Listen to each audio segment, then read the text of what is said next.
ગણિત વિષયમાં બાળકો આજે આપણે પાઠ 12 આપણે ભાગ પાડી શકીશું એટલે કે ભાગાકારના દાખલા શીખીશું। તેમાં તાસ 3 આપણે 2 લેક્ચર 2 તાસ શીખી જ ગયા છીએ આગળના લેક્ચરમાં। હવે તેના પછી તાસ 3 તેમાં તમારી ગણિત પાઠ્યપુસ્તક બુકમાં પેજ નંબર 170 પર કેટલાક દાખલા આપેલા છે સમજૂતી માટે। એ દાખલા આપણે બોર્ડ પર ગણીશું અને સમજતા પણ જાશું। તો ચાલો તમારું પાઠ્યપુસ્તક ગણિતનું પેજ નંબર 170 ખુલ્લું રાખજો અને સમજવાનો પ્રયત્ન કરજો। જો તેમાં રકમ આપેલી છે કે 12 ફુગાની સંખ્યા કેટલી છે એ તમારી બુકમાં તો ફુગા દોરેલા પણ છે બાળકો। 12 ફુગા 3 છોકરાઓને સરખે ભાગે વહેંચો। દરેકના ભાગે કેટલા ફુગા આવે। હવે પહેલા તમારે ખાસ રકમ સમજવાની છે કે ફુગાની સંખ્યા કેટલી છે તો કે 12 અને છોકરાઓ કેટલા છે તો કે 3 છોકરાઓને સરખે ભાગે વહેંચવાના છે। તો અહીં 12 ભાગ્યા કેટલા તો કે 3। શા માટે 3 તો કે 3 છોકરાઓને સરખે ભાગે વહેંચવાના છે માટે। તો દરેકના ભાગે કેટલા ફુગા આવે તો 3 ના ઘડિયામાં 12 ક્યાં આવે છે બાળકો 3 એકા 3 3 દુ 6 3 તેરી 9 અને 3 ચોક 12 તો 4 ભાગ ચાલે છે 3 ચોક 12। હવે નીચે જે બાદ કર્યા છે એ ઉપરની રકમ જે 2 અંકની છે એકમ અને દશક તેમાંથી બાદ કરવાના રહેશે। 2 માંથી 2 છે તો 0 બાદ કરતા 1 માંથી 1 ને બાદ કરતા 0 માટે દરેક છોકરાઓને ભાગે કેટલા ફુગા આવે છે તો કે 4 ફુગા આવે છે। અહીં તમે ખાલી જગ્યામાં લખી શકો કે 12 ભાગ્યા 3 તમારી ગણિત બુકમાં ખાલી જગ્યા આપેલી છે કે 12 ભાગ્યા 3 બરાબર 4 જવાબ આવે છે। દરેક છોકરાના ભાગે 4 ફુગા આવે છે। સમજાય છે દાખલો। હવે એના પછી જુઓ બાળકો નંબર 4 માં દાખલા નંબર 4 કે 21 મીણબત્તી છે। હવે મીણબત્તીની સંખ્યા કેટલી છે જો તમારી બુકમાં દોરેલી છે અને બોક્સ પણ ખોખા છે એ પણ બાજુમાં દોરેલા આપેલા જ છે। 21 મીણબત્તી છે 3 ખોખામાં સરખા ભાગે મૂકો। હવે ખોખાની સંખ્યા કેટલી છે તો કે 3 તો દરેક ખોખામાં કેટલી મીણબત્તી હોય હવે 21 મીણબત્તી અને ખોખા છે 3 તો 21 ભાગ્યા 3 જે આપણે જૂથ બોલતા હતા એ રીતે આ ખોખાની સંખ્યા છે તો એને 3 સાથે આપણે ભાગીશું તો 3 ના ઘડિયામાં 21 ક્યાં આવે એ તમને તરત જ ખ્યાલ આવી જવો જોઈએ તો કે 3 સત્તા 21 એટલે ઉપર આવે છે જવાબમાં 7। 21 માંથી 21 બાદ કરતા આપણને 0 જ મળે છે એટલે કેટલા દરેક ખોખામાં કેટલી મીણબત્તી સમાઈ શકે તો કે 7। 21 મીણબત્તી છે દરેક ખોખામાં સરખે ભાગે મૂકો તો દરેક ખોખામાં કેટલી મીણબત્તી હોય તો દરેક ખોખામાં 7 મીણબત્તી હોય। હવે એના પછી પેજ નંબર 171 ઉપર જોવું બાળકો। પ્રથમ તો તમારે ખાસ રકમ સમજવી કે 18 મોજા છે। જુઓ તમારી બુકમાં મોજા દોરેલા પણ છે। હવે કેટલી છોકરીઓ આ મોજા પહેરી શકે એ તો ખાસ સમજવાનું। મોજા હોય એ જોડમાં હોય 2 મોજા હોય ને એક મોજો તો ન પહેરી શકાય મોજા 2 જ પહેરાય એટલે શું કરવાનું તો કે મોજાની કુલ સંખ્યા કેટલી છે તો કે 18 અને એની સાથે મોજાની જોડ તો કે 2 ની મોજા 2 હોય ને મોજા હા તો 18 ભાગ્યા 2 અહીં આ દાખલામાં 18 ને 2 વડે ભાગીશું તો 2 ના ઘડિયામાં 18 ક્યાં આવે છે એ તમારે જોવાનું।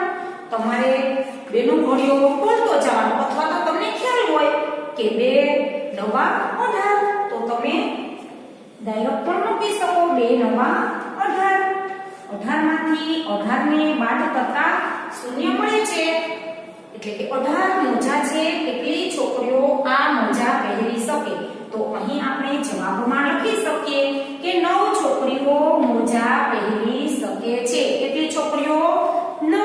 હવે એના પછી દાખલા નંબર 6 જો બાળકો ગમે તેવી રકમ હોય પ્રથમ તો તમારે સમજવાનો પ્રયત્ન કરવાનો. રાજ પાસે રોટલી બનાવવા માટે 36 મિનિટનો સમય છે. આ રાજ નામનો એક છોકરો છે. રાજ પાસે રોટલી બનાવવા માટે કેટલો સમય છે? તો કે 36 મિનિટનો. હવે એક રોટલી બનતા 3 મિનિટ લાગે છે. હવે એની પાસે ટાઈમ છે બાળક પાસે 36 મિનિટનો. એક રોટલી બનાવતા 3 મિનિટ લાગે. તો આ સમયમાં તે કેટલી રોટલી બનાવી શકે? તો એ કયા ઉપરથી ખ્યાલ આવે? તો કે આપણે 36 ભાગ્યા 3. 36 ને 3 સાથે ભાગાવશું.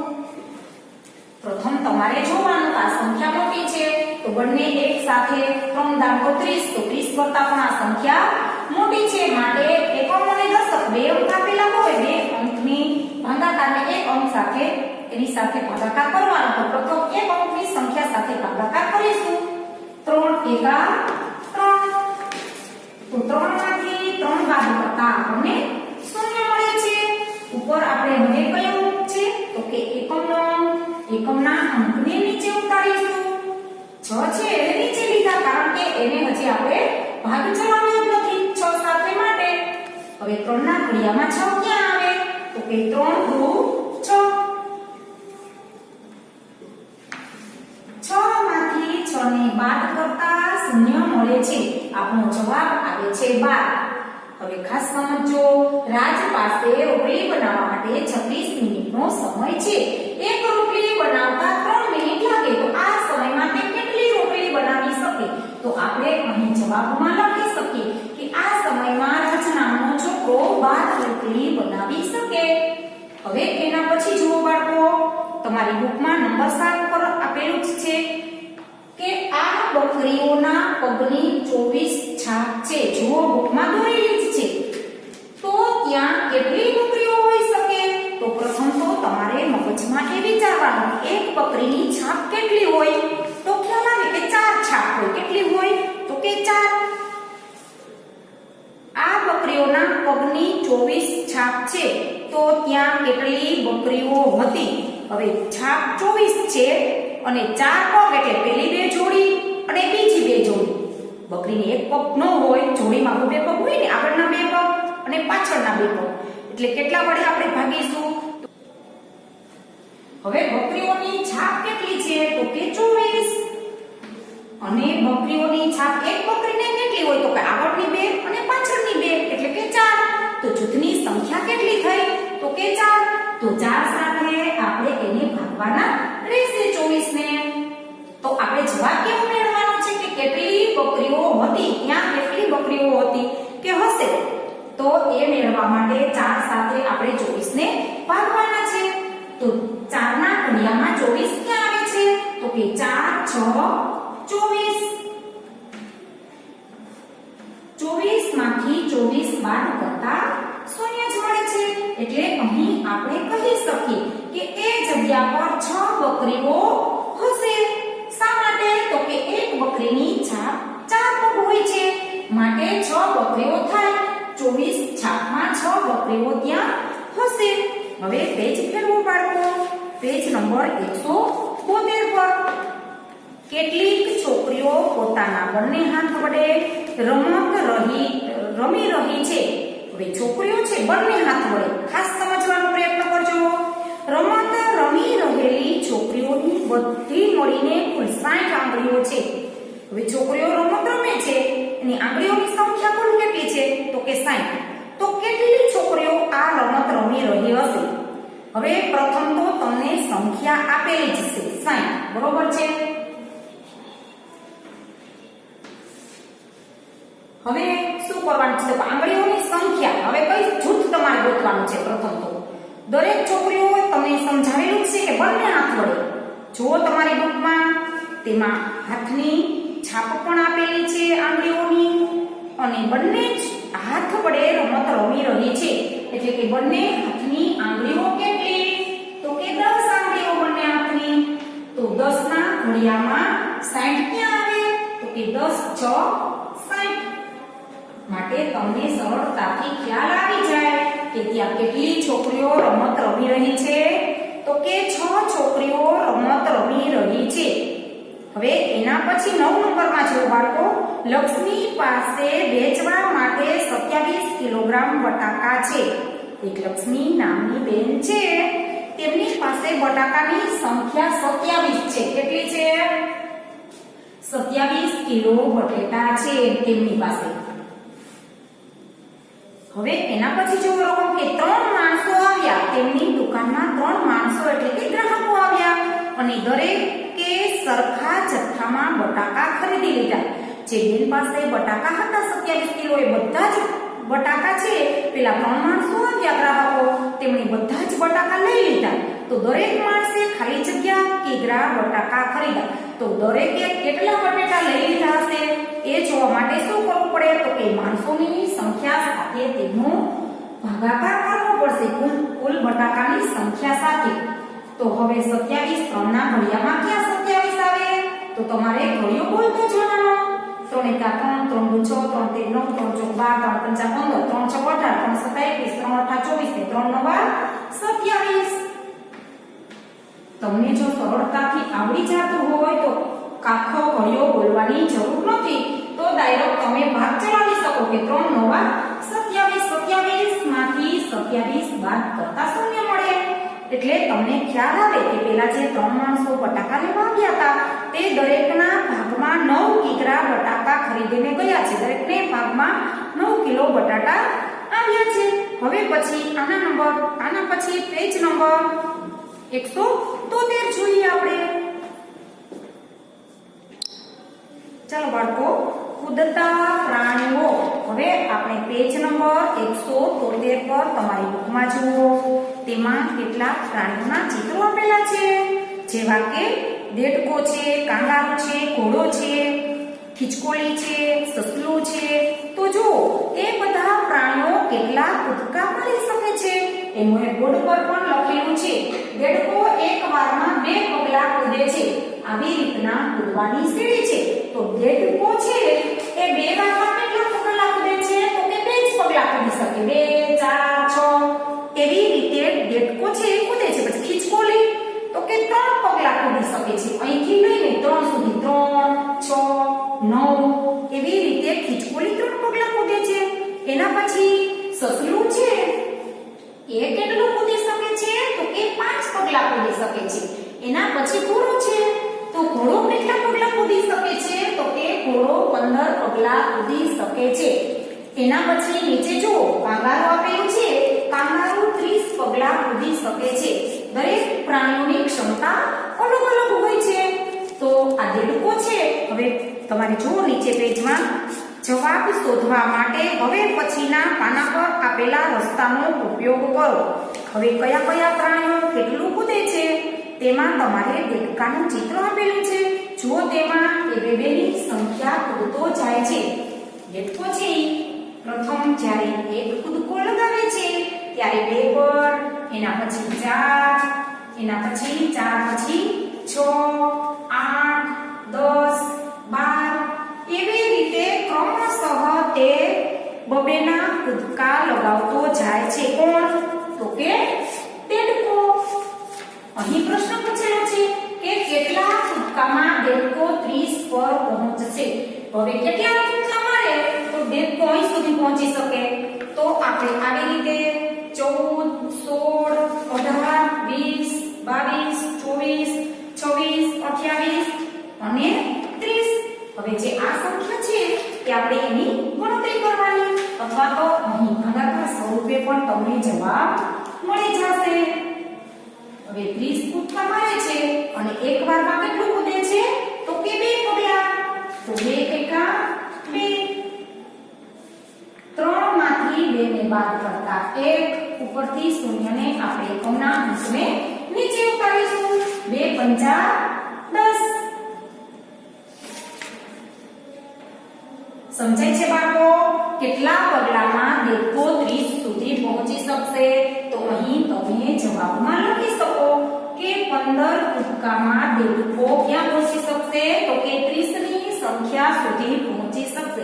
એવી રીતે આપણે દરેક પ્રાણીઓના જવાબ આપણે લખવાના છે. એના પછી જુઓ કેટલા કૂદકામાં ખિચકોલી 27 પર પહોંચશે. હવે ખિચકોલી છે બાળકો હવે પેલા જોવાનું તમારે ખીચકોલી કેટલું કૂદે છે. દેડકો બે કૂદતો તો ખીચકોલી કેટલું કૂદી શકે છે? તો કે ખિસકોલી છે એ 3 પગલા કૂદે છે. તો 0 થી લઈ અને 3 થી લઈને 6 થી લઈને 9 થી લઈને 12 એવી રીતે ક્રમશઃ 27 સુધી પહોંચે તો કેટલા કૂદકા મારી શકે છે, કેટલું કૂદે છે. તો શું કરવાનું? તો કે 27 સુધી તેને પહોંચાડવા માટે 27 ભાગ્યા 3 અહીં તમારે 3 ના ઘડિયામાં 27 ક્યાં આવે છે? તો કે 3 નવા 27. 27 માંથી 27 બાદ કરતા આપણને શૂન્ય જ મળે છે. એટલે એ પરથી કહી શકાય કે ખીચકોલી અહીં 9 પગલામાં 9 કૂદકામાં ખિસકોલી પહોંચી શકે છે. તો અહીં તમે લખી શકો જવાબમાં કેટલા કૂદકા? તો કે 9. હવે એના પછી જુઓ બાળકો, 2 કૂદકામાં કાંગારૂ કઈ સંખ્યા પર પહોંચશે? હવે પ્રથમ તો તમારે એ જોવાનું છે કે કાંગારૂ કેટલું કૂદી શકે છે. તો કે 30. એક વખતમાં કાંગારૂ અહીંથી લઈને અહીં સુધી છલાંગ લગાડી શકે છે, એટલે કે કૂદી શકે છે. તો ચાલો બાળકો અહીં ખાસ રકમ સમજવાનો પ્રથમ પ્રયત્ન કરીશું આપણે. દરેક દાખલામાં ભાગાકાર આવતો તો પણ આ દાખલામાં ભાગાકાર આવશે નહીં. શા માટે? તો કે 2 કૂદકામાં કાંગારૂ કઈ સંખ્યા પર પહોંચશે? તો અહીં બતાવેલું છે કે કાંગારૂ 30 નો કૂદકો લગાવે છે. અહીંથી લઈને કાંગારૂ એક કૂદકો 30 સુધી સંખ્યા આપણે આપેલી છે. એવી જ રીતે ક્રમશઃ 31 થી અહીં 60 સુધી આપણે લખેલું છે એવું આપણે માની લેશું. તો એક કૂદકો 30 સુધી અને 30 થી 60 સુધી 2 કૂદકા એટલે 30 ગુણ્યા 2. કાંગારૂ એક કૂદકો 30 વખતમાં મારે અને બીજો કૂદકો એટલે કે 2 સાથે તેનો ગુણાકાર કરીશું. તો 30 દુ 60. 2 કૂદકામાં કાંગારૂ કઈ સંખ્યા પર પહોંચશે? આપણે પ્રશ્ન એવો પૂછેલો છે માટે ભાગાકાર આપતો નથી. 30 ગુણ્યા 2 એટલે કે 60. 2 કૂદકામાં કાંગારૂ 60 સુધીની અંક પર અથવા તો સંખ્યા પર પહોંચી શકે છે. હવે એના પછી જુઓ 15 પર કોણ કોણ મળશે? હવે આ 15 છે ત્યાં કોણ કોણ મળે છે? દેડકો, ખિસકોલી, સસલું, ઘોડો કે કાંગારૂ એવા કયા 3 પ્રાણીઓ છે કે એક સાથે ત્યાં મળે છે? તો તમારે પ્રથમ જોવાનું કે ખિસકોલી 3 નો કૂદકો મારે છે એટલે 15 પર આવી શકે. જ્યારે 5મી વખત કૂદે ખિસકોલી ત્યારે 15 પર આવી શકે. શા માટે? તો કે 3 પંચા 15. 3 ગુણ્યા 5 ખિસકોલી ત્યાં 15 સુધી આવી શકે છે. એના પછી એવું કયું પ્રાણી છે? તો કે સસલું. સસલું પણ ત્રીજી વારમાં 15 સુધી ત્રીજા કૂદકામાં પહોંચી શકે છે. અને ઘોડો પણ એક જ વખતમાં 15 સુધી આવી શકે છે. સમજાય છે બાળકો? હા, ઘોડો તો એક છલાંગમાં એક કૂદકે 15 સુધી પહોંચી શકે છે. એટલે એવા પ્રાણીઓ કયા છે? તો કે ખિસકોલી, સસલું અને ઘોડો. તો આપણે અહીં લખીશું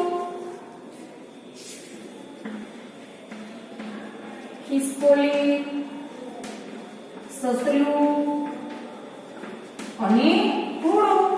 આ ત્રણેય પ્રાણીઓ કઈ સંખ્યા પર મળે છે? તો કે 15 પર એ ત્રણેય ભેગા થાય છે. હવે એના પછી જુઓ બાળકો, શું સસલું 18 પર પહોંચશે? સસલું છે તમારે જોવાનું. સસલું 5 નો કૂદકો મારે છે તો પ્રથમ સસલું 5 કૂદશે, પછી 10 પર પહોંચશે, પછી 15, 20, 25 આવી રીતે ક્રમશઃ 5 નો કૂદકો મારે તો એ 18 પર આવે છે. તમને કેવો પ્રશ્ન પૂછ્યો છે? સસલું છે એ 18 પર આવે? તો કે ના. શું આવે જવાબમાં? ના, સસલું 18 પર પહોંચશે નહીં. શા માટે? તો કે આવું કૂદે છે 5, 10, 15, 20. એના પછી જુઓ બાળકો, સસલાના કેટલા કૂદકા ઘોડાના એક કૂદકા બરાબર છે? હવે પ્રથમ તો તમારે એ જોવાનું કે સસલાના કેટલા કૂદકા ઘોડાના કૂદકા બરાબર છે? તો ઘોડો 15 કૂદે છે, બરોબર? અને સસલું 5. તો 5, 10 અને 15 તો 15 ભાગ્યા 5 બરાબર 3 બરાબર થાય શું થાય 15 ભાગ્યા 5 15 છે કોણ કૂદે છે ઘોડો અને સસલું તો કે 5 તો હવે શું કરવાનું આપણે ભાગ પાડવા પડે છે ને તો 5 તેરી 15 15 માંથી 15 ને બાદ કરતા શૂન્ય મળે છે એટલે કે સસલાના કેટલા કૂદકા ઘોડાના એક કૂદકા બરાબર થાય તો અહીં લખી શકો તમે કે સસલાના 3 કૂદકા ઘોડાના એક કૂદકા બરાબર થાય